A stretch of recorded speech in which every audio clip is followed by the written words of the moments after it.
Et les conséquences économiques de cette pandémie sont catastrophiques un peu partout dans le monde. En France, le secteur de la restauration vit l'une des pires crises de son histoire. Avec nous pour en parler, Alexandre Camas, bienvenue. Vous êtes journaliste, directeur de la rédaction de la publication du guide Le Fooding, qui fête d'ailleurs ses 20 ans. Joyeux anniversaire donc. Merci. À votre guide de gastronomie. Voici d'ailleurs, on va le montrer, le dernier, il est ici.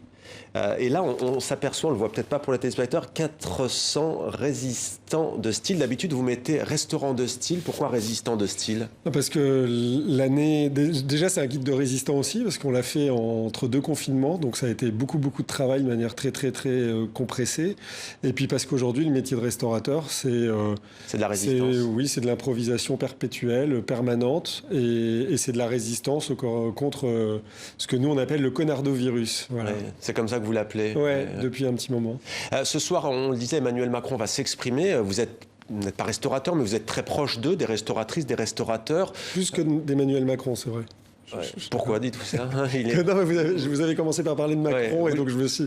Non, je connais pas Macron, mais je connais pas mal de restaurateurs. Ouais. Et ils s'attendent forcément à devoir prendre encore leur mal en patience. Ce serait franchement, s'ils ne rouvrent pas le plus vite, le coup de grâce? En fait, le coup de grâce, je sais plus très bien ce qu'il faut faire et ce qu'ils doivent faire. Au départ, nous, on a créé un petit service digital qui s'appelle Plat de Résistance, qui permettait de mettre en avant toutes les initiatives que les chefs avaient en take-away, vente à emporter, même cuisine à domicile, livraison, etc., pour que, en fonction de l'endroit où vous êtes en France, vous puissiez rentrer votre adresse et qu'on vous dise, voilà, les meilleurs plans, les trucs un peu les plus sympas à faire et à consommer à la maison.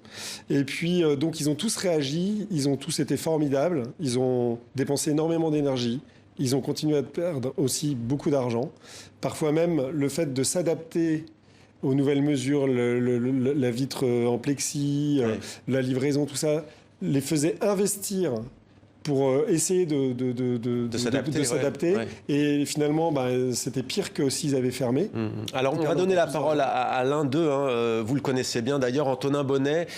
Il est chef du restaurant 15 sous, 1 étoile au Michelin, propriétaire de la boucherie Grégoire aussi, qu'il a acquise en 2019, l'an dernier. Vous l'avez d'ailleurs consacré au fooding, meilleur chef résistant pour avoir créé une terrasse éphémère entre les 2 confinements. On l'écoute. Je ne crois plus au Père Noël, en fait, c'est fini. Donc, je préfère attendre et vraiment pouvoir me dire, OK, les solutions sont les suivantes. Qu'est-ce qu'on fait? Est-ce qu'il va dire, on ouvre demain les restaurants? Est-ce qu'on les ouvre à moitié? Est-ce qu'on ouvre à 10%? Je ne sais pas du tout. Aujourd'hui, je préfère attendre, analyser ce qui va être dit. Pour la boucherie, je pense que ça ne va pas changer grand-chose. On va continuer. De toute façon, là, on est lancé pour la période de Noël, donc on va dérouler le plan qu'on avait décidé pendant le mois et demi. Pour le restaurant, je vais être honnête, je pense que d'ouvrir maintenant, quelque part, c'est un peu une bêtise. On va se remélanger, c'est pas fini, le virus circule encore. Pour refermer au mois de janvier-février, je vois pas trop l'intérêt. Là, c'est terrible parce que moi, j'aime pas beaucoup le mot petit commerce, petit restaurant, de qualifier ainsi. Mais là, on n'a pas, entre guillemets, un petit, et pourtant, on voit qu'il est totalement acculé. Oui, mais de toute façon, clairement, c'est hyper compliqué pour tous ces restaurateurs qui sont dans une... en fait, ils peuvent tout essayer, et plus ils essayent, plus ils s'usent, et plus au moment où peut-être ça repartira, ils seront complètement usés, ils auront perdu d'argent. Ouais. Alors le vrai problème, en fait, c'est pas tant parce qu'il y a plein de mesures gouvernementales quand même, chômage partiel, il y a beaucoup de choses qui sont mises en place et qui leur sont favorables, mais c'est tous ceux qui ont ouvert assez récemment, qui ont des dettes. Les dettes, malheureusement, faut les payer. Il y a des charges fixes quand même qui sont énormes, et donc c'est très compliqué. J'ai eu un grand chef très connu, Florent Laden, qui a fait sa réputation dans Top Chef. Il n'y a pas très longtemps, on a échangé et il m'a dit « J'ai tellement dépensé de temps, d'argent et d'énergie pendant le premier confinement que là je ferme parce que je peux pas, il faut que je pense à ma santé aussi. Oui. » Donc en fait, c'est vraiment le problème. N'empêche que, ce qui était très intéressant, c'est qu'entre les 2 confinements, pas mal de restaurants ont rouvert. Et surtout, on l'a vu, des restaurants qui travaillent en circuit court. C'est-à-dire plutôt dans les campagnes ou dans les villes au bord de la mer, etc., où on a accès aux produits directement. C'est beaucoup plus facile de réagir de manière rapide et prompte que quand on est dans une grande ville et qu'on dépend de 15 fournisseurs et qu'on n'a pas vraiment d'affinité élective avec ses fournisseurs, son vigneron, etc. C'est pour ça que vous dites que ce sont finalement les restauratrices et les restaurateurs, entre guillemets, qui ont des établissements plus humains, qui s'en sortent le mieux. Ah mais vraiment, sans conteste. D'ailleurs, les deux tables à qui on remet le prix de la meilleure table cette année, il y en a une qui est à Marseille, dans le port des Goudes, et c'est Christian Qui. C'est une table d'hôte, en fait. Et donc, il part le matin faire son marché, il rentre. Bon, il est incroyable, il fait les meilleurs sushis de France, il fait la meilleure bouillabaisse de France, c'est un grand technicien, il connaît bien le produit. Et en fait, ce qu'il a d'extraordinaire, c'est que son menu le matin, il ne le connaît pas. Donc il fait en fonction. Mais comme l'infrastructure est vraiment très légère, il arrive à faire ce qu'il veut.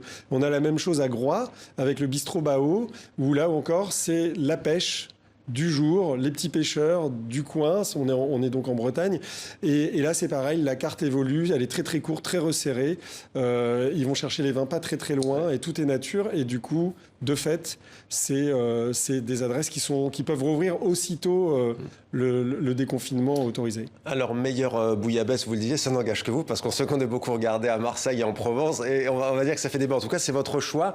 Cela dit, c'est intéressant parce que la bouillabaisse à emporter, c'est un peu compliqué tout de même. Tout de même, est-ce que vous ne craignez pas qu'on tente vers une société justement du tout livraison ? En tout cas, moi, c'est pas ce qui m'a excité pendant 20 ans en faisant le guide fooding. Ce qui m'intéresse, c'est l'expérience, l'ambiance, l'atmosphère, l'harmonie entre ce qu'on mange et comment on le mange.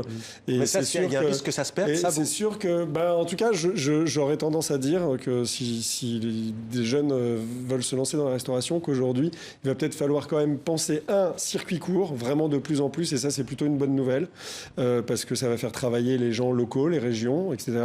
Et dans un deuxième temps, il y a la question de la livraison aussi, parce qu'il y a Covid-19, mais on n'est pas à l'abri de Covid-24 un jour. Et donc, il faut être capable d'être suffisamment mobile, effectivement, pour s'adapter sans avoir l'impression d'être ballotté. Ouais. Fooding, vous, il y a 20 ans, vous aviez vu le temps venir. On précise d'ailleurs que vous allez bientôt quitter Fooding, qui a été racheté par Michelin, qui avait déjà pris des parts il y a quelques mois de cela. Quelques années, oui. Quelques années de cela. Vous allez partir. Quel bilan tirez-vous au fond et qu'est-ce que vous avez apporter objectivement à la manière de voir la cuisine, de la sentir, de la vivre. Rappelons d'ailleurs que, triste ironie du sort, ce virus, il fait perdre parfois le goût et l'odorat aussi. Oui, c'est vrai. En fait, il y a 20 ans, il faut se rappeler que dans la gastronomie française, les restaurants français, en fait, il y avait les grands restaurants très très chers, avec une sorte de cuisine un peu savante, un peu supérieure, soi-disant. Et puis à côté, vous aviez des bistrots à pot-au-feu, et puis des restaurants chinois où on vous servait du riz cantonais, des pizzerias à pizza, et il n'y avait pas de place pour la créativité. C'était vraiment, tout était complètement bien parqué et cloisonné. Et puis en fait, nous, on est arrivés, on a vu qu'il y avait des choses à faire pour que ça bouge. On a accompagner le mouvement. Le mot bistronomie est né lors d'une réunion du guide fooding. C'est Sébastien Demorand qui l'a créé. Ouais. On a inventé plein d'autres mots, plein de concepts. On a créé plein d'événements. On a essayé de rendre la bouffe plus sexy. Ouais. Démocratiser le bien manger aussi. La démocratiser en mettant en avant des chefs qui tapaient pas forcément des additions à 150 ou 200 euros. Parfois, nous, on a déjà remis des prix à des kebabs. On a remis des prix aussi à des très bonnes tables à peut-être 100 euros. Mais on n'est jamais allé vraiment au-delà. Donc ça a énormément bougé. C'était sûrement la période la plus excitante au niveau journalisme gastronomique à vivre. Merci beaucoup d'avoir répondu à nos questions sur TV5 Monde, cher Alexandre Camas.